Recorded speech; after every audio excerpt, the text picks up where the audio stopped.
probable, porque existe algo que es la responsabilidad de todo el equipo de salud, y en esto el hecho de que una infección se traspase de un paciente a otro, tenemos nosotros todos una gran responsabilidad por el contacto físico, ¿sí? Y porque no cumplimos quizás por ahí con ciertas normas que debiéramos cumplir, que no las hacemos voluntariamente. Pero está esta pregunta acá porque está muy relacionado con los bacilos gram negativos no fermentadores, que es el tema de hoy principal. Pero ¿por qué está tan relacionado? Porque estos bacilos gram negativos no fermentadores son de vida libre, o sea, necesitan muy poco nutriente para crecer. La Pseudomonas aeruginosa, que ustedes me dijeron que la habían sentido nombrar, es un claro ejemplo que se puede encontrar hasta en las soluciones jabonosas.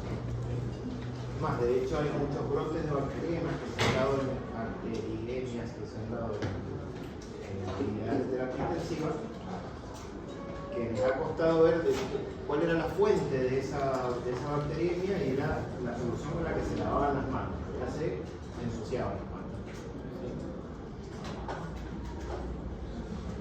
A esto le llamamos infecciones asociadas al cuidado de la salud. ¿Alguien sabe cómo se les llamaba antes? Intrahospitalarias.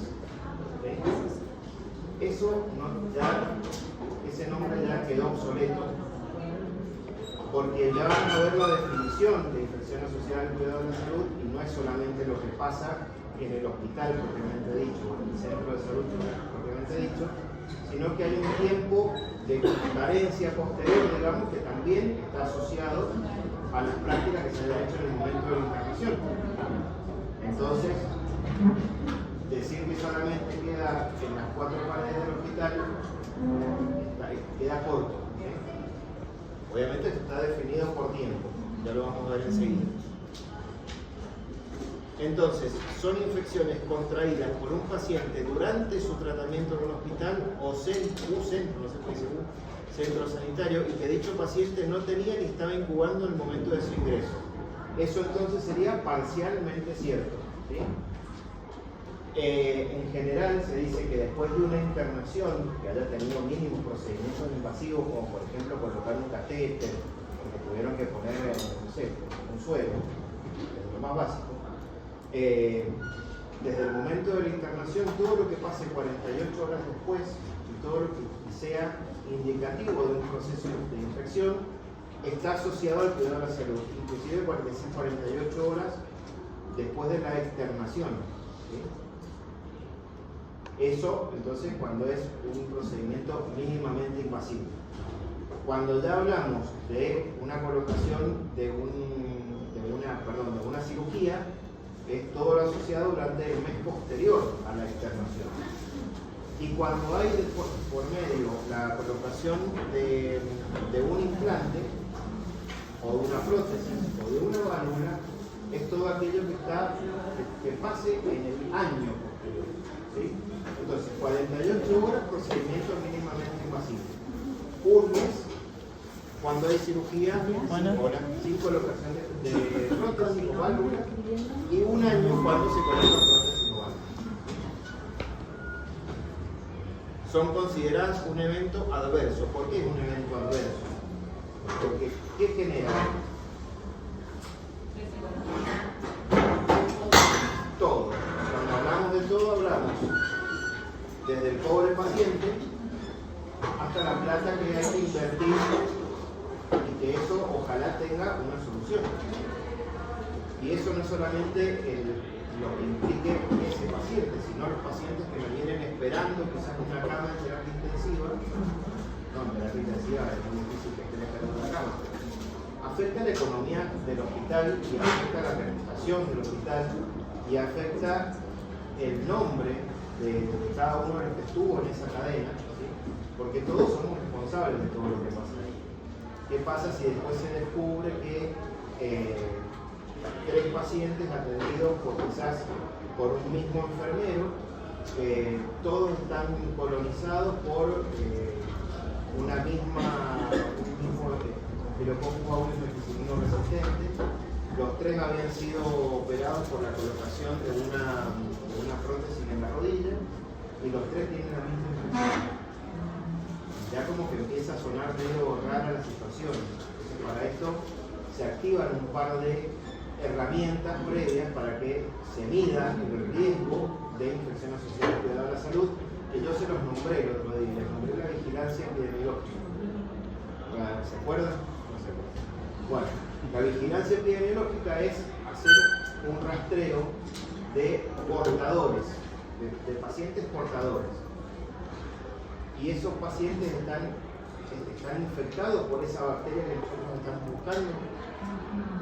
No, son portadores, lo estoy diciendo con la palabra, son portadores sanos.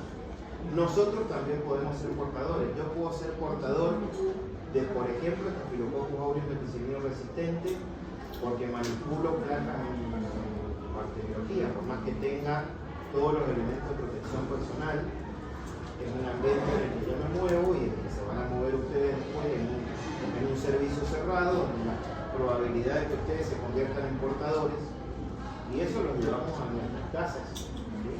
Entonces la responsabilidad tiene que ser no solamente por el paciente que recién conocemos, como por aquellos que conviven con nosotros. Porque obviamente que el nicho, ya lo hemos hablado, cuál es el nicho de bacterias más importantes que tiene un ser humano o cualquier ser viviente. Las manos no está mal, pero el tracto digestivo. ¿Sí? Eso sobre todo para lo que son enterobacterias o los bacilos gram negativos no fermentadores, portadores de mecanismos de resistencia o de pan resistencia. ¿Qué quiere decir pan resistencia? ¿Han escuchado hablar del término? O multiresistencia. Cuando algo tenga el prefijo pan adelante, significa que afecta a todos. Pan resistente quiere decir que es resistente a todos los grupos de antibióticos. Multiresistente es a la mayoría, pero pan es a todos. ¿Sí? También lo pueden escuchar nombrar como extremadamente resistente, cuando tengan, por ejemplo, un solo grupo de antibióticos sensibles. ¿Sí? Ese es un concepto que ustedes tienen que manejar y puede ser importante, una pregunta importante en un examen. Fíjense que la Organización Mundial de la Salud cada año dice que cada año hay cientos de miles de pacientes que se ven afectados por infecciones asociadas al cuidado de la salud. ¿Y qué pasa si a esto le sumamos que esas infecciones asociadas al cuidado de la salud están producidas por bacterias que tienen múltiples mecanismos de resistencia? ¿Sí? Entonces es un círculo vicioso. El solo hecho de no lavarse las manos en los 5 momentos principales del lavado de manos, que ya lo vamos a ver enseguida, hace que la complicación sea cada vez mayor. También el control y la prevención de las infecciones asociadas al cuidado de la salud no es gratis. O sea, no se gastan 2 pesos con 50 en hacer promoción y prevención, pero siempre se va a gastar mucho menos en la promoción y la prevención que en la cura, que puede llegar a producir la muerte del paciente. Entonces, ahí ese es un cuadrito esquemático, no es tan difícil, para nada difícil. Las fuentes pueden ser endógenas o exógenas. Endógenas cuando estamos refiriendo a que la fuente es el paciente mismo. Es microorganismos de la biota normal, o es un paciente que está inmunosuprimido, entonces tiene chances para otros términos distintos. Por ejemplo, paciente fibroquístico que sea portador de Burkholderia cepacia, que es un bacilo gram negativo no fermentador que vamos a ver enseguida, es un claro ejemplo de eso. Okay. ¿Qué palabra es para hacer pan? Pan resistente. Pero acordate que pan es el prefijo para mucho. Sí. Pandemia. ¿Sí? Es el caso más claro, más cercano. ¿Ustedes saben cuál es la pandemia que se supone que vamos? ¿Cuál es la próxima pandemia? ¿Y a cuál específicamente?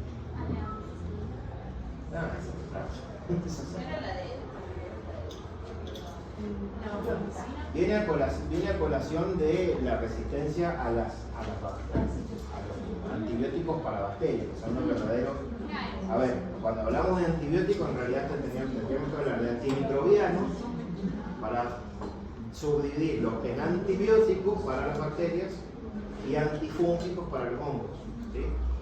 ¿Qué pasa? Cuando la biota empieza a perder terreno, primero pasa esto de que en nuestro intestino, pasa esto que les explicaba la vez pasada, empiezan a tomar preponderancia los bacilos gram positivos como el Clostridioides difficile, que lo nombramos el otro día, y genera la diarrea por antibióticos. ¿Sí?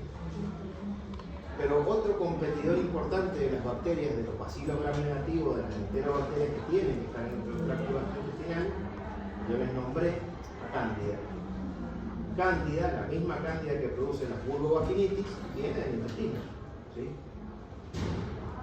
Y así como está Cándida albicans, que es parte de nuestra biota, está Cándida auris. Cándida auris, en Argentina todavía no hemos tenido ningún aislamiento, pero en Brasil ya han tenido 2 o 3 y es pan resistente a los antifúngicos.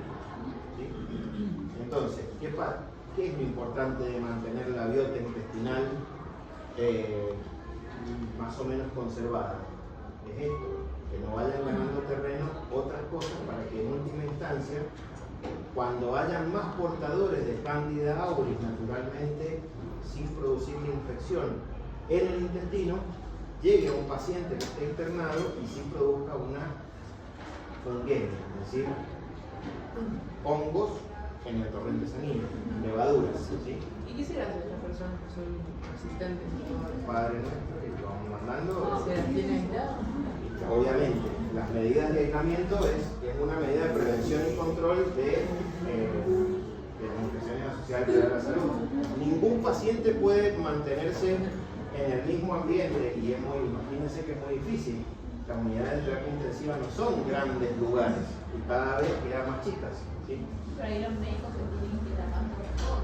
Los médicos, los enfermeros, los kinesiólogos que van a hacer ejercicio, los técnicos de laboratorio que van a sacar sangre, todo. Entonces ese paciente tiene su indicación, tienen que tratar de estar lo más aislados posible, inclusive con biombos, como en los casos. Obviamente que cada uno tiene que usar sus elementos de protección personal y a la salida del lugarcito que tenga, si tiene una sala, obviamente descartamos todo lo que corresponde a elementos de protección personal, inclusive una caja para residuos patogénicos que solamente le pertenece a él. ¿Sí? La verdad creo que hay que invertir un montón. Bueno, y las exógenas, que son las propias de la institución y las prácticas, las que vienen de prácticas invasivas. Lo que pasa es que, ¿qué sucede con esto? ¿Qué decimos propias de la institución? Porque obviamente que hay derivaciones de pacientes, un paciente que estaba en la terapia de tal hospital ya nos dio la complejidad, entonces le damos a tal otro. Y de ese tal otro que es más grande, quizás tuvieron que traer a otro paciente. A mí me pasó en el hospital que trabajaba durante la pandemia, inauguraron la terapia, desmantelaron la neonatología, obviamente que tuvimos que cambiar todo, ¿no? Pero vino un paciente de otro hospital más grande y dejó instalada una Klebsiella pneumoniae productora de KPC. Entonces ya se empieza a mover en el ambiente, ¿sí? Ya no viene el paciente solo, viene con un paquetito de regalo que después cuesta. ¿Sí? Pobre paciente, no tiene la culpa. Y quizás la culpa la tiene el sistema de salud. Entonces, la cadena de transmisión, fíjense, acuérdense que no se infecta el que quiere, sino el que puede. O sea que mientras que haya una supresión, mejor todavía, inmunosupresión, mejor todavía. Un huésped vulnerable en contacto con patógenos intrahospitalarios, quizás, si no le nombran patógenos, también está bien, porque no son patógenos propiamente dichos, son parte de la biota. Pasa un reservorio de patógenos y a través de un portal de salida y por un vehículo de transmisión, que puede ser por ejemplo la colocación de un catéter o la respiración mecánica, ¿sí? Hace que ese sea el portal de entrada, digamos, para que forme parte de ese huésped, de la biota de ese huésped vulnerable o que esté ya, por ejemplo, en el mismo catéter o en el mismo sistema de ventilación. ¿Y por qué es tan importante? Porque inclusive se pueden llegar a hacer cultivos de superficie, elementos de utilización normal como un fibrobroncoscopio, y encontrarte con que en el fibrobroncoscopio encontrás vasitos ácido alcohol persistentes. Productores de ácido alcohol resistente. ¿Se acuerdan de la función de Nielsen? Micobacterias. ¿Sí? Micobacterias, tuberculosis. ¿Sí? Entonces, es todo un control que hay que llevar todo lo que tiene contacto con el paciente. Todo y todos. Sitios más frecuentes de colonización entonces con la microbiota hospitalaria: las vías aéreas superiores, la piel, el aparato gastrointestinal y las heridas superficiales. Y sí, bueno, esto lo van a ver de acá que se reciban, lo van a ver un montón de veces, pero tienen que hacer hincapié porque ustedes, el día que sean médicos, van a ver que son los que menos se adhieren a esta medida. El lavado de manos es un acto muy simple que debe realizarse como una misa. Es todo un procedimiento, no es así nomás. Fíjense que es antes de tocar al paciente, esos son los 5 momentos. Antes de tocar al paciente, antes del procedimiento aséptico, fíjense que van a hacer un procedimiento aséptico. Obviamente ustedes tienen que estar lo más aséptico posible. Después de la exposición a los fluidos corporales, después de tocar al paciente y después de tocar el entorno de un paciente. Esos son los 5 momentos del lavador. Y ahora sí, no dice nada que no hayamos visto. Cuando hablábamos el otro día de vigilancia epidemiológica, yo ahí les he traído una foto. Sería lindo poder ver la placa, pero no la puedo traer. Esa es una placa selectiva y diferencial. ¿Se acuerdan cuando vimos los tipos de método de cultivo? ¿Por qué selectiva y por qué diferencial? Selectiva porque hace que crezcan ciertas cosas. Y diferencial porque a lo que nosotros estamos investigando le damos alguna característica fenotípica que sea distinguible. Supónganse que hacemos en un día lunes y en la terapia intensiva del hospital en que trabajan se decide hacer todos los días lunes la vigilancia epidemiológica. Entonces se hace hisopado rectal de todos los pacientes que están internados. Cada uno de esos hisopos llegan al laboratorio, se siembran en esta placa y todas aquellas colonias azules son supuestamente no productoras de un mecanismo de resistencia, pero todas las que son un poquito más rojitas son productoras o supuestamente productoras, por ejemplo, de carbapenemasa. Entonces eso es la vigilancia epidemiológica. Esto se puede hacer con un hisopado rectal, con un hisopado nasal, en búsqueda de, eso lo dije en la primera clase, me andaba por allá. Lo buscábamos en nasal, inguinal y axilar. Inclusive se busca en fauces también. Una pregunta, de verdad que diferencia que se le dan a la característica fenotípica nosotros, vamos. O sea, El viene dado medio de por cultivo, el medio de cultivo ya hace que haya alguna reacción que por el metabolismo de la bacteria cambie de color y exprese algo. Y lo expresa de esa forma. Bien. Esos medios que obviamente te dan alguna característica principal a través del color se llaman medios cronogénicos.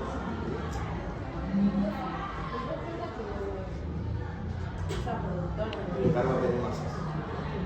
Carbapenemasas. Fíjate que los carbapenemos son un subgrupo de antibióticos de los beta-lactámicos. Esto ya tenés tiempo para verlo después. Un detalle de color nada más. Dentro de los beta-lactámicos tenemos los carbapenémicos, que son de los últimos que salieron al mercado acá. Pero es como el buco, digamos. Hoy por hoy, ahora que les mostré la KPC, les dije Klebsiella, neumonía y carbapenemasa. Una carbapenemasa que se producía en Klebsiella neumonía. y es lo que estamos estudiando en esa placa específicamente. Esa placa hace que las KPC, que las bacterias productoras de KPC se vean de color rojo. ¿Sí? ¿Y eso no es específico para Ya viene hecho. ¿No? Vos lo único que tenés que hacer es prepararlo en medio cultivo. Lo comprás, obviamente le sale carísimo, y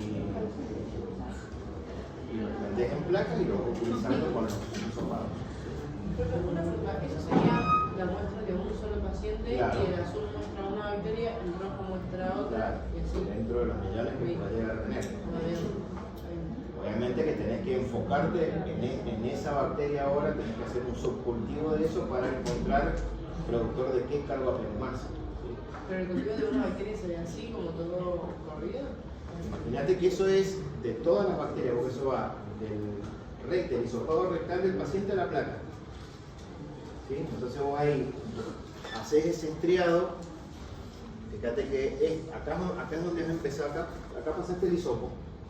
Obviamente que es donde más carga bacteriana hay, donde más competencia hay.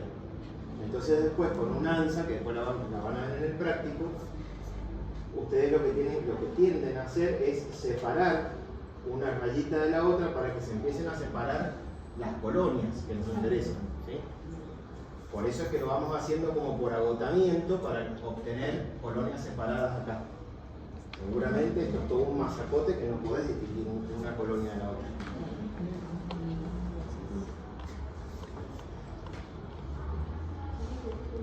Ahora sí entramos entonces a los bacilos gram negativos no fermentadores. ¿No fermentadores de qué? Creo que se lo habré repetido como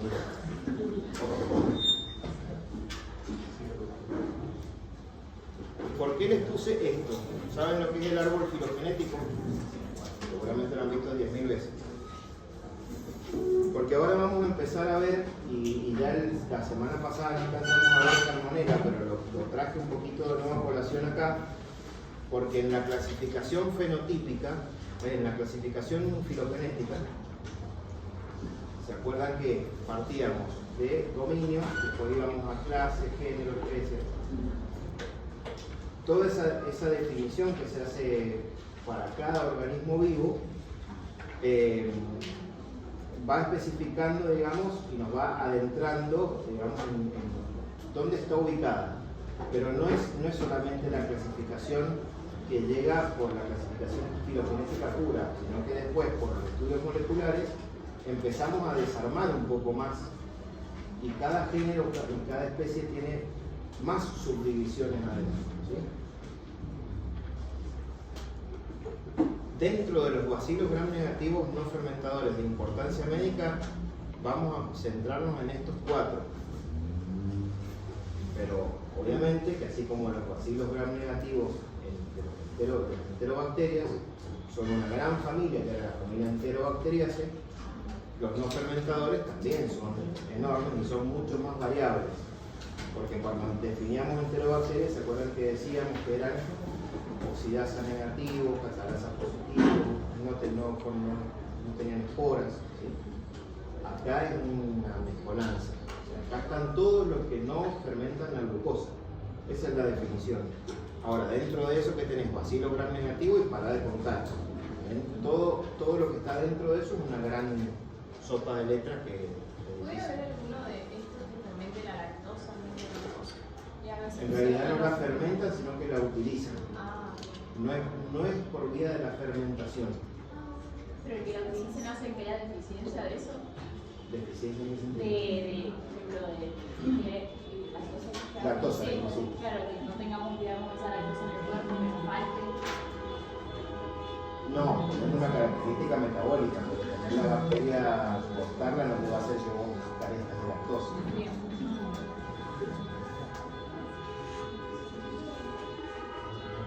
Acá les traje un cuadro comparativo muy divertido, que fíjense como para que vayamos diferenciando todo el grupo pasado, que fue las Enterobacteriaceae, que es una familia, de géneros y especies específicas de bacilos gram negativos no fermentadores.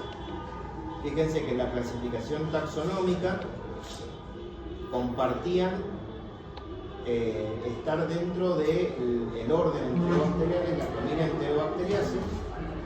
La oxidasa era negativa, eran fermentadores sí o sí de la glucosa, eran anaerobios facultativos y el hábitat típico era el intestino y que producían infecciones del tracto urinario, diarrea, sepsis. Ahora aparece Pseudomonas aeruginosa dentro del orden Pseudomonadales, familia Pseudomonadaceae, pero la oxidasa no importa eso, pero la cuestión es que se fijen que acá hay variabilidad. Dentro de los bacilos gram negativos no fermentadores hay algunos que son oxidasa positiva y otros que son oxidasa negativa, como la Acinetobacter baumannii, que está a su derecha, ¿sí? Todos comparten que son no fermentadores. Eso de oxidasa variable, ¿qué le dice? Que depende de la cepa, puede ser la misma género, el mismo género y especie, pero algunos lo producen si tienen la citocromoxidasa y otros no. Entonces te ayuda, pero no es para tanto. En otros Pseudomonas se reconoce por otras cosas que ya la vamos a ver. Profe, entonces todos son no fermentadores menos los enterobacterianos. Claro, exactamente. Por eso la defino. Los fermentadores de la glucosa. El hábitat típico, fíjense, Pseudomonas, agua, ambiente, suelo y hospitales. Soluciones jabonosas, yo agregaría ahí. Jabón líquido.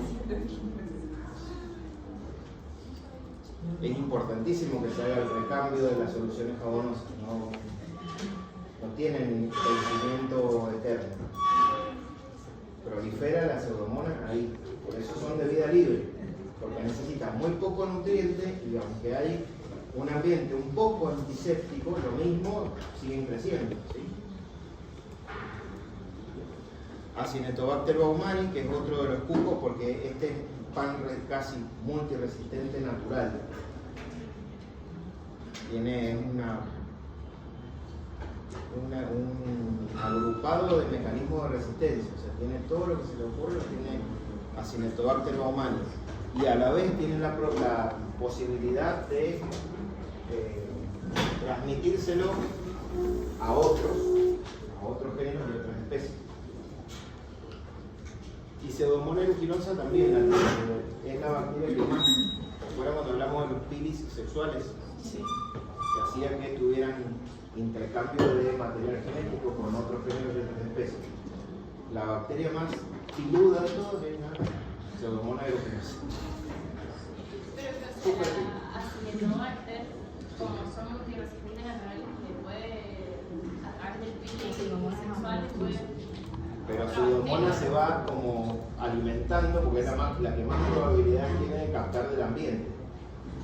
Cuanto más pili tenga, más capacidad tiene. Fíjense que les dice Stenotrophomonas maltophilia, agua y dispositivos médicos. Y ahí está la Burkholderia cepacia, complex, que le llamamos complex, que está en ambientes húmedos y en pacientes con fibrosis quística. Y las patogenicidades son más o menos similares, fíjense, infecciones nosocomiales, pulmones, fibrosis quística y quemaduras, Acinetobacter, neumonías asociadas a ventilador, infecciones hospitalarias multiresistentes. Ahí el término no sería infecciones hospitalarias. Acuérdense ustedes de siempre utilizar la sigla IACS, asociadas al cuidado de la salud. Stenotrophomonas en oportunistas inmunocomprometidos y tiene alta resistencia antibiótica natural también, como lo tiene Acinetobacter. Y Burkholderia produce infecciones crónicas y pulmonares de fibrosis quística y bacteriana. Fíjense, acá les traje la clasificación filogenética de Pseudomonas aeruginosa. Dentro de del filum Pseudomonadota, también están recién después de, en el orden donde están las pseudomonadales, ahí se diferencian de las enterobacterias. Las enterobacterias están en el orden Enterobacteriaceae. O sea que en algún punto están emparentados las enterobacterias con las pseudomonas, por ejemplo. Y eso, como lo ven dentro del árbol filogenético que les mostré recién, mientras más distancia haya entre un organismo y el otro, menos parentesco hay. Pero en definitiva, cierto parentesco tiene.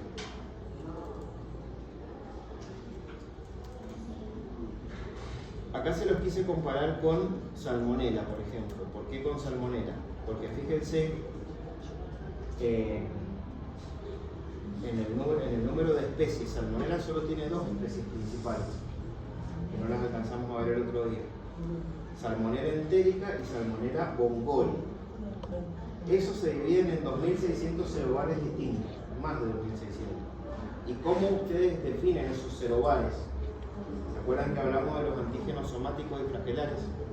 Que les nombré la Escherichia coli, por ejemplo, o 157H7. Bueno, esto es nada más que para que ustedes recuerden que no solamente la clasificación filogenética nos da una identidad bacteriana, sino que hay muchas otras cosas más que nos siguen identificando y van a identificar inclusive por una zona geográfica. La endemicidad de algo se da, digamos, y se mantiene. Acuérdense que les dije Shigella, no sé cómo se ha servido, está contenta porque le gustan los bacilos gram negativos. En Mendoza tenemos más probabilidad, y sobre todo en esta época, de empezar a aislar Shigella sonei, ¿sí? Bueno, esto es lo mismo, esos serobares van teniendo identidad en cada uno de los espacios geográficos.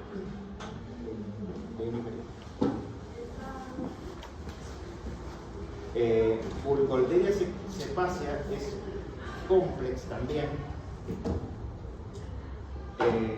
y dentro de ese complejo a la vez forman parte, chicas, ¿todo bien por allá? Forman parte varias especies dentro de la Burkholderia cepacia. Burkholderia cepacia sería el nombre como general, pero en realidad si nosotros quisiéramos nombrar a una especie tendríamos que subdividirla en un montón más, que no viene al caso, solamente para graficarles el ejemplo de la clasificación. Entonces, en general, los bacilos gram negativos no fermentadores son bacilos gram negativos propiamente dichos, como tienen acá. Esos son bacilos típicos, ¿sí? Esa podría ser, por ejemplo, una pseudomona, ¿sí? Pero hay otros que son más cocobacilares. Fíjense estos que tienen acá. Este podría ser Burkholderia cepacia. Tienen otros un poquito más cortitos, que podrían llegar a ser, por ejemplo, algunas oportunidades el Acinetobacter baumannii se ve como más bacilar y hay otras que se ve más poco bacilar como esto. Entonces, bueno, como que el gram no nos define nada, pero sí lo otro que podemos ver es la movilidad, por ejemplo. Acuérdense que Pseudomonas, además de tener los pigis sexuales, tiene flagelos, entonces es una bacteria móvil. Todo eso va formando parte, digamos, de la identificación. A lo mejor después tienen un equipo automatizado que les dice Pseudomonas aeruginosa, pero ustedes cuando van haciendo el estudio microbiológico, y ya veo que cargo, por ejemplo, una gota de un hemocultivo que saltó positivo y veo un bacilo gram negativo móvil, ya me lo anoto.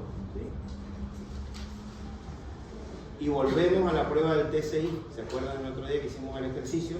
Que en el caso de los bacilos gram negativos no fermentadores serían los 2 primeros ejemplos, ¿sí?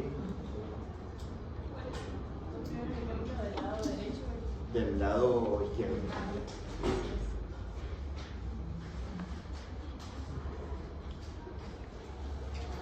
Amplia distribución en el ambiente, porque inclusive en la naturaleza vamos a encontrar también las Pseudomonas aeruginosas. Inclusive cuando se hacen estudios de aguas se buscan los coliformes, que son una manera un poco más burda de llamarle a las bacterias que vienen de la materia fecal, o a las enterobacterias. Y también se busca Pseudomonas aeruginosa. Se hace un recuento de Pseudomonas en el agua, ¿sí? Y son patógenos oportunistas porque todos los procedimientos mínimamente invasivos o invasivos hacen que estas bacterias se tornen, digamos, infectantes.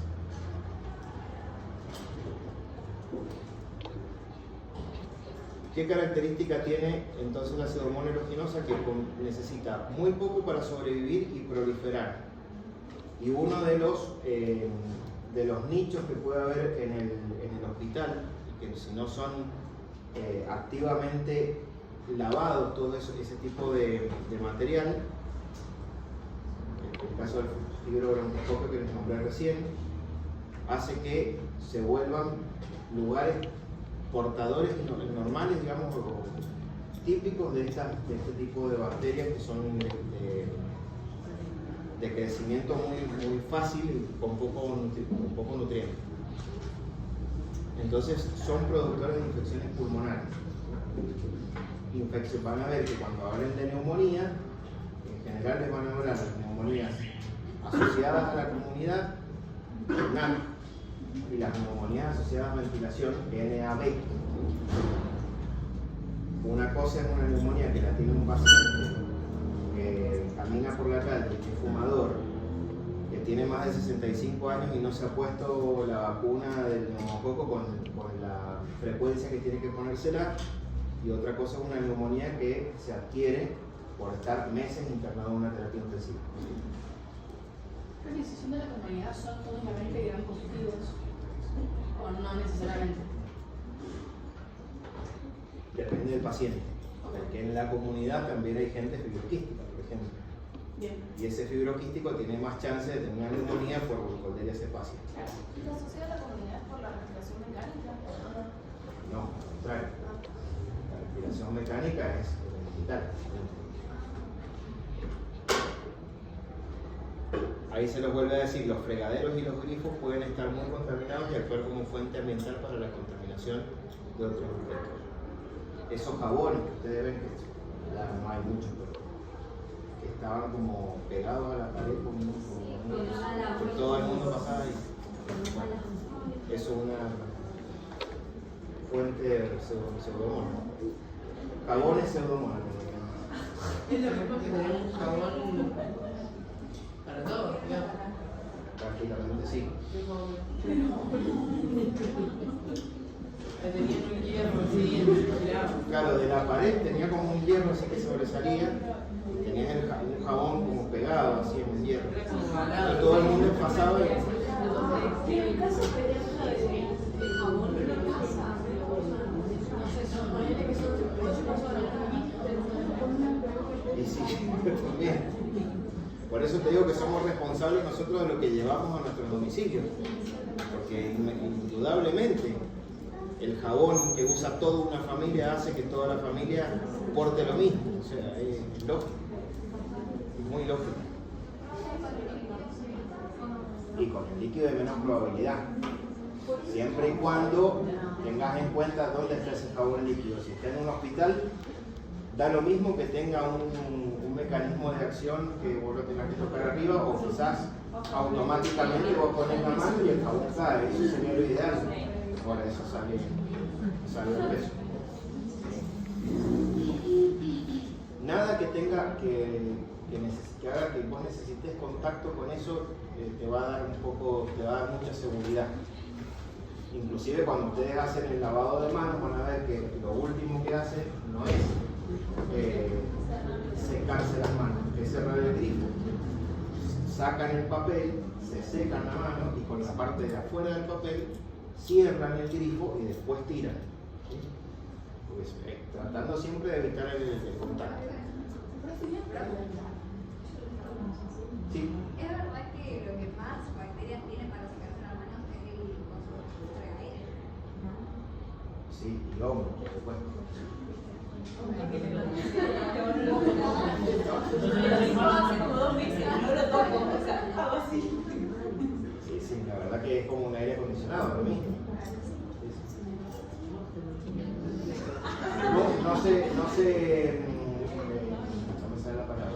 No se recomienda para nada ese tipo de secado. El secado es el secado físico, por arrastre, te seque la mano y arrastre el agua que tiene la pseudomonas también pegada. Que la tenés que sacar encima.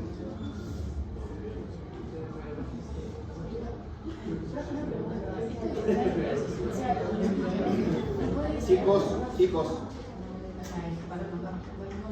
Esto que teníamos que empezar a no puede ser como por ejemplo el VIH que vos lográs disminuir la carga viral, que si se receta la Está mezclando bacterias con virus. claro, pero no se puede como atenuar la capacidad que tiene quizás de generar una patogenicidad la bacteria, porque si resiste ciertos antibióticos, como... El tema es que cada vez que la bacteria se pone el antibiótico o el antiséptico es una chance más de generar resistencia. Bien. Entonces vos tenés que tratar de evitar el uso de los antisépticos inclusive. Hay que usar de los más, o sea, de los que te arrastren la bacteria sin necesidad de que te tengan que afectar el metabolismo, porque como te decía recién, mientras más contacto haya del antiséptico con una bacteria, más probabilidad tiene la bacteria de generar una respuesta hacia eso. ¿Sí? Entonces siempre uno trata de sacarse la mugre, digamos, que es evidente a la simple vista por arrastre, con el agua sola. Y después recién ahí, una vez que sacaste todo lo que es evidente, te pones el producto, que puede ser el jabón, por ejemplo. ¿Sí? Y el uso de alcohol en gel, profesor, como en todos los lugares, como siempre te fomentan usar alcohol en gel en los hospitales, incluso como... Dependiendo, a ver, Bueno, en definitiva lo que hacen el alcohol te deshidrata. El alcohol deshidrata y así como deshidrata la bacteria, te deshidrata la piel. Sí. Entonces vos lo podés usar, pero cada cierto número de veces que utilizaste el alcohol, en la próxima te tenés que lavar la mano. Por ejemplo, en la pandemia era 5 lavados con alcohol, 1 con agua y jabón. O sea, no podías perder esa frecuencia, porque aparte te lastima la piel, inclusive el jabón. La verdad que están lavándose las manos para el que lo padece, yo que padezco de deshidrosis, a mí me mata las manos, pero bueno, es la única forma de mantenerte las manos limpias y esa cuenta de llevarla así tan matemática, de decir, che, ya hice 5 lavados con alcohol, ahora va a ser la práctica diaria, no es tan así. Entonces, ¿cuáles son los factores en común que tienen los patógenos oportunistas, como por ejemplo los bacilos gram negativos no fermentadores, que están ampliamente distribuidos en la naturaleza, son ubicuos? Los requerimientos nutricionales y metabólicos son, no se puede decir modificables, hay cambios por pobres requerimientos nutricionales y metabólicos, o sea, no necesitan grandes factores de crecimiento para crecer en la placa y en la vida diaria. Capacidad de adaptación a diferentes ambientes y relativa resistencia a los antimicrobianos. A la vez, la familia de las pseudomonadáceas, ¿sí? Se dividen en el grupo 1, 2, 3, 4 y 5. En el grupo 1 son todas pseudomonas aeruginosas, fluorescens y pútida, y las no fluorescentes, una que se llama pseudomonas mendocina, fíjense, compañera. La pseudomonas mendocina la aislaron acá, obviamente que la genotipificación no se hizo en Mendoza, pero se aisló de aguas de floreros, acá. Así que después se mandó a hacer la tipificación afuera y le pusieron pseudomonas mendocina en lugar de nosotros. En el grupo 2, Burkholderia pseudomalei, malei y cepacia. En el grupo 3, cromomonas, y estos chicos no sé cómo se van a volver locos. Acuérdense dónde está las estenotrofomonas, ¿sí? Que es el grupo 5, que es importante, la Burkholderia y la pseudomona aeruginosa. Y ahora vamos a ver más en profundidad las pseudomonas. Pasó la hora, pero no por ahí. Las pseudomonas aeruginosa, Burkholderia cepacia y Stenotrophomonas maltophilia. Hay otra que la mí me quedó grabada en la cabeza que en una clase se llamaba la Wolfartumona quitiniclástica, parece que pero la Wolfartumona fue aislada de un paciente que era un indigente y tuvo una meningitis por la Wolfartumona, que es una bacteria, un bacilo gram negativo no fermentador que forma parte de la microbiota de las moscas. Quitiniclástica, ¿por qué? Porque está dentro de la vida, del ciclo de vida de la mosca, rompe la quitina, por eso se llama quitiniclástica. Entonces ese paciente que tenía obviamente hábitos de limpieza escasos, tuvo una meningitis por esa bacteria. O sea, obviamente tenía una miasis en el oído y eso generó la ruptura del tejido y la llegada de ese bacilo gram negativo no fermentador a su sistema nervioso central. ¿Las otras burkholderia no son importantes? O sea, sí, Sí, pero... son importantes, pero no las vamos a tener en profundidad porque son muy verdad. Entonces, Pseudomonas aeruginosa, fíjense, tiene un flagelo polar, es un bacilo gram negativo que normalmente van de la mano de a pares o aislados, son aerobios, oxidasa positivos, hidrofílicos, crecen entre los 20 y 42 grados y tienen pigmentos y olor a uva, y es literal. Obviamente que en la pierna podrida, donde está la Pseudomonas, no va a tener olor a uva.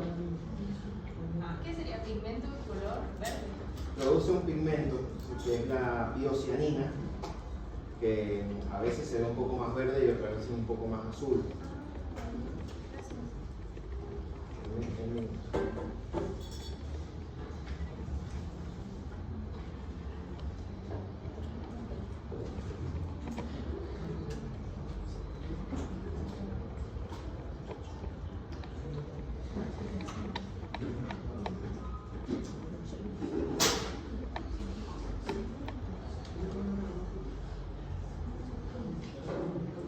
Profesor, Sí. ¿puede volver ¿La anterior? Disculpa, ¿Está bien? voy a preguntar algo, pero ahí cuando dice agrupación, aislado o en pares. Sí, normalmente ¿Es la forma en que yo lo encuentro en el... cuando lo ves en fresco entre porte y cobre objeto, los ves de aislados o de a pares.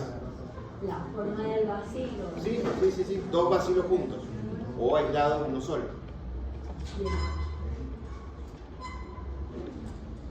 Hay otras pseudomonas que las más frecuentes, las pseudomonas aeruginosas más frecuentes, producen ese pigmento de tipo azul o verde, pero hay otros que producen biocianina y biorubina. La biocianina es, obviamente, tiende al color amarillo y la biorubina al color rojo. Son características que tienen las pseudomonas. Y ahí fíjense que tiene la estructura y lo que les nombré recién, los pilis, ¿sí? Una pseudocápsula que también lo habíamos nombrado anteriormente, producen una cápsula de alginato, que es la que le permite adherirse a ciertas superficies, inclusive no solo en la solución jabonosa, sino también en el tarrito donde tengamos la solución jabonosa. Porque ese frasquito que tenemos ahí, una vez que se termina de usar, es definitivamente desechable, no es que lo podemos volver a recargar con el jabón líquido. ¿Sí? Biorubina, y la biorubina que es roja, biocianina, bioverdina, biorubina.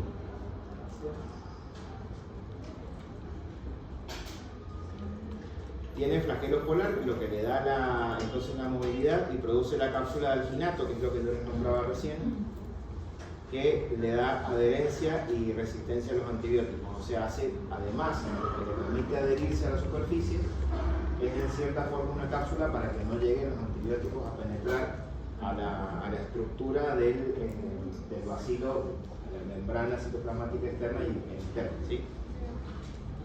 Primero al liposacárido también.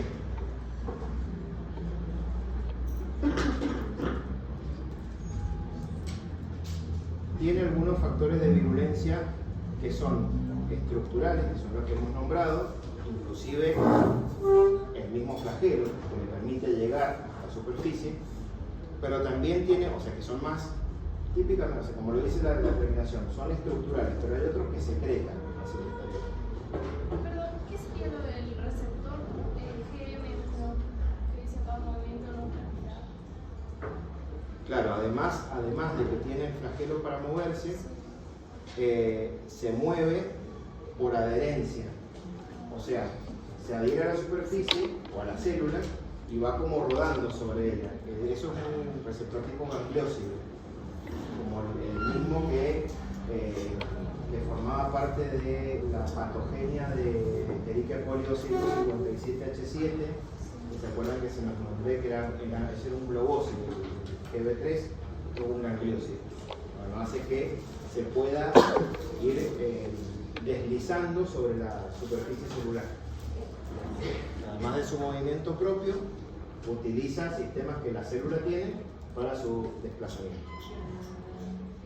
El lipopolisacárido también lo nombra porque acuérdense que era la parte más importante de la endotoxina y las adhesinas propias que le permiten adherirse a la superficie.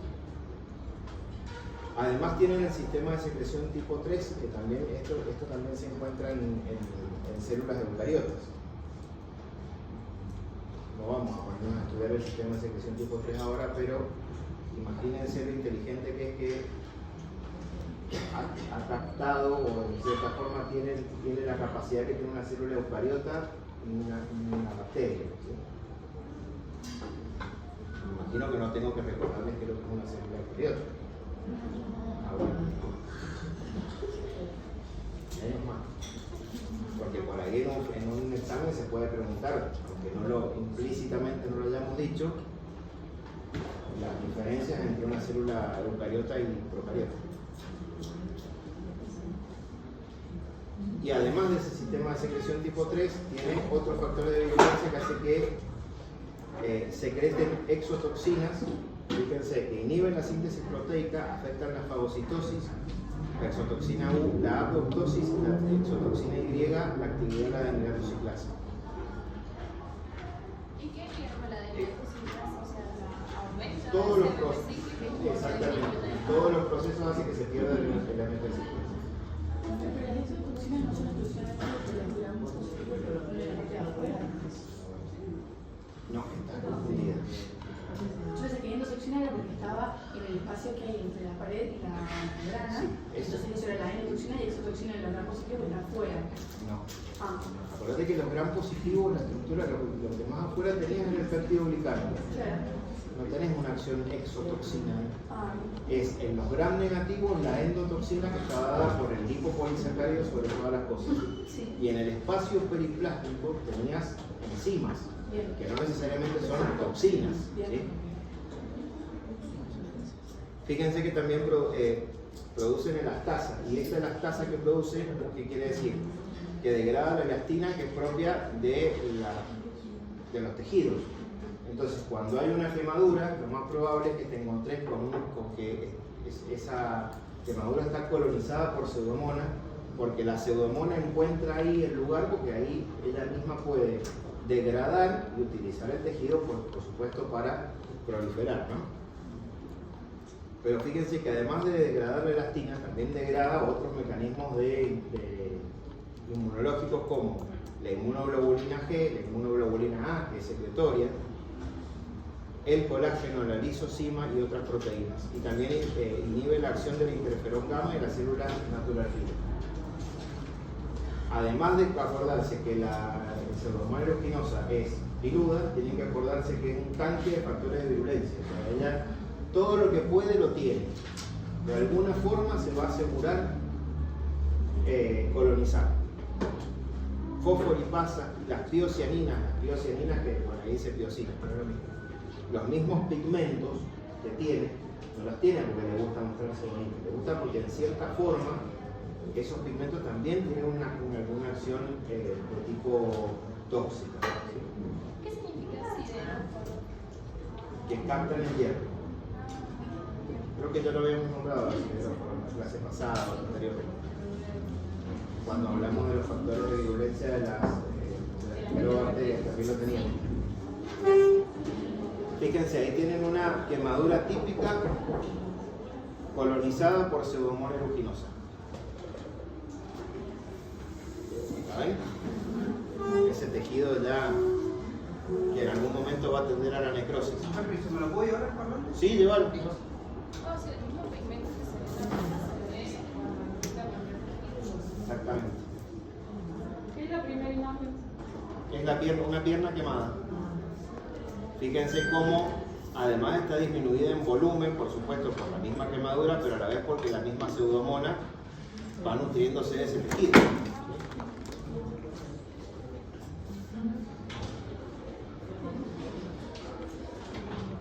Una pregunta, ¿ya al principio se ve así con colores? No, con el tiempo. Fíjense todas las infecciones, esto sí es importante que lo internalicen.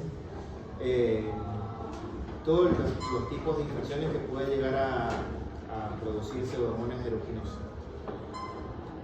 Infecciones de heridas, de quemaduras, foliculitis, infecciones urinarias, pulmonares, oculares, otitis externa leve, otitis externa invasora, bacteriemia y endocarditis.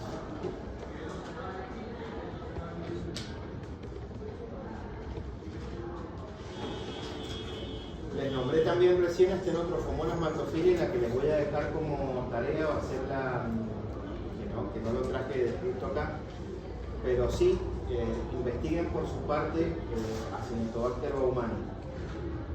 Fíjense con Acinetobacter baumannii, doble L y doble I. Investiguen también cuál es su verdadera denominación, fíjense si es un complejo, si no es un complejo. Fíjense de todo lo que normalmente nombramos, dónde habita, qué infecciones produce, qué características metabólicas tiene. Acuérdense de las pruebas que normalmente nombramos, obviamente que van a saber que es un bacilo gram negativo, pero acuérdense de investigar cómo es la oxidasa, por ejemplo. ¿Cómo es? ¿Acinetobacter? Baumannii con B alta y doble N y doble I latino. Pertenece a los gram negativos No fermentadores.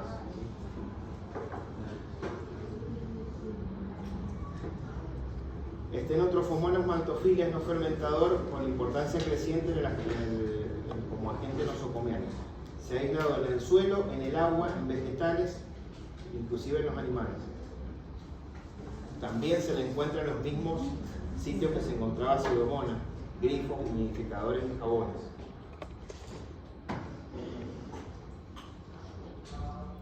También produce molicina y elastasa como la tiene Pseudomonas aeruginosa. Y el principal problema, acá como lo nombran en la fibrilina, es que, a ver, los otros dos bacilos gram negativos que les he nombrado, en cierta manera tienen gran capacidad de tener resistencia bacteriana, pero Stenotrophomonas maltophilia es naturalmente resistente, o sea, no es que en algún momento fue sensible a los carbapenémicos, por ejemplo, que nombrábamos recién, y ahora se volvió resistente. Su estructura metabólica hace que tenga la capacidad de resistir naturalmente a los beta-lactámicos, y la Stenotrophomonas no hay con qué darle ningún beta-lactámico que nunca le haya podido afectar, ¿sí? Que le haya podido inhibir. Presentación clínica, fíjense, bacteriemias, infecciones de tracto urinario, respiratorio y infección asociada al catéter. En cualquier paciente, no solamente inmunodeprimidos, sino en aquellos que estén internados, ¿sí?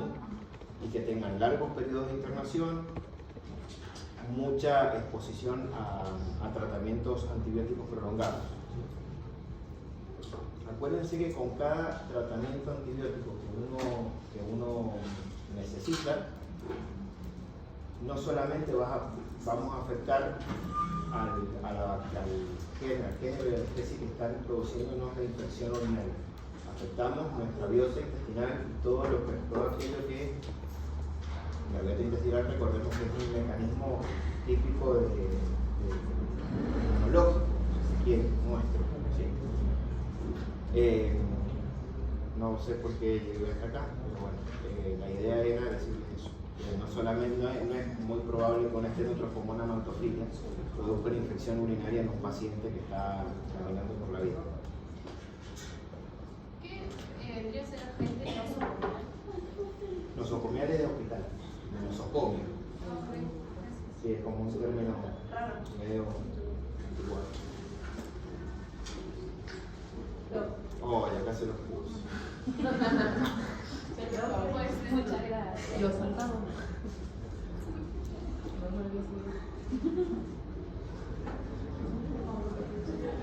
Así como Pseudomonas tenía como distintivo el sistema de secreción tipo 3, tan complejo, Acinetobacter tiene proteínas de membrana externa como la OMPA. Esa proteína de membrana externa es la que le ayuda a captar todos los mecanismos de resistencia que tiene en el medio. ¿Sí?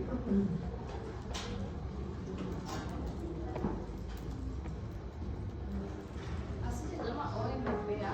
OMPA.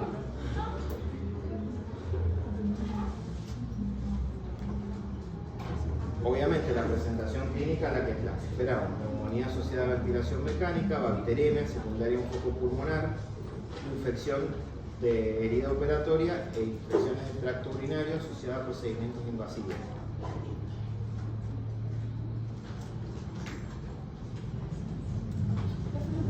Sí. El ácido fusídico rompe la estructura del péptido glicano. Por eso es activa más en gram positivo que en gram negativo.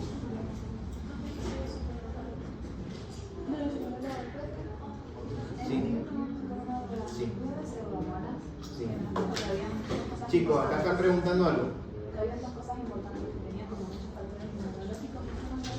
Era un tanque de factores de virulencia. ¿Ah? ¿Eso? No sé. ¿Qué no sé qué son? Y lo de los pilos. Ah, los pilis, sí. Eso, gracias. Y Acinetobacter baumannii, la parte resistente o multiresistente. Es multiresistente, pero no tiene techo. Normalmente tiene algunos mecanismos que ya ha adquirido con el paso del tiempo, pero dentro del ambiente en el que se mueva, tiene probabilidad de tomar contacto, por ejemplo, con una pseudomonas, le va a quitar quizás, le va a compartir también algún mecanismo de resistencia. Uno se agarra los pelos, pero por ahí te encontrás. Yo, por ejemplo, ayer en la mañana tuvimos un aislamiento en un paciente que encima se encuentra caído en el lugar donde ese paciente hace 6 meses que está internado en el hospital. Y le iban a dar el alta y le dieron el alta, de hecho, pero bueno, se fue con un urocultivo positivo, con una Klebsiella pneumoniae multiresistente. Y ayer largamos el panel, digamos, de antibióticos que se hace para una infección urinaria y nos dio a todas esas drogas que le probamos, todas nos dieron resistentes. Entonces hoy probamos un panel que se utiliza para infecciones en pacientes que pueden llegar a tener la ya lo conocemos. Él tiene una carbapenemasa tipo NDM. NDM quiere decir New Delhi metalobeta-lactamasa. No importa, pero la cuestión es que así como está la KPC, la otra enemiga número 1 es la NDM, que también se ha difundido bastante, y de hecho hoy por hoy quizás está más difundida la NDM que la KPC. Pero bueno, imagínense que de todas las drogas que le probé hoy, solamente 2 fueron sensibles, colistina y la fosfomicina. Entonces bueno, es como que no son muchas las opciones que tenéis, sobre todo porque ustedes van a tener que tener en cuenta qué antibiótico administrar dependiendo del paciente, porque también su capacidad renal para depurar no es la misma que con cualquier otro. ¿Sí? Entonces, bueno, son todas cosas que ustedes van a tener que tener en cuenta como futuros. Bueno, la dejamos ahí, terminamos. La semana que viene, esta clase, ahora se lo digo, pero un poco. La semana que viene vamos a ver algo más divertido, que es, divertido pero no lo parece, sífilis y gonorrea, y la posterior vemos las demás infecciones de transmisión sexual, que son clamidia, micoplasma y la placa. Está un poquito más.